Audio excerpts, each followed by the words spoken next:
به نام خدا عرض سلام دارم خدمت همکاران محترم. بنده رفیعی هستم، مدرس دوره مالتیپلکس و الکترونیک.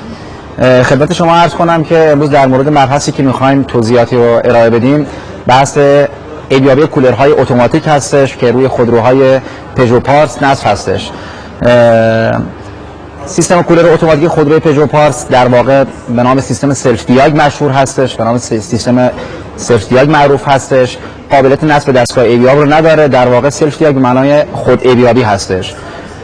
با هم اقدام به ایبیابی سیستم کولر اتوماتیک میکنیم و انشالله امیدواریم که این مطالب پرثمر واقع بشود. در سیستم های کولر اتوماتیک ما در واقع یک چراغ داریم به نام چراغ چک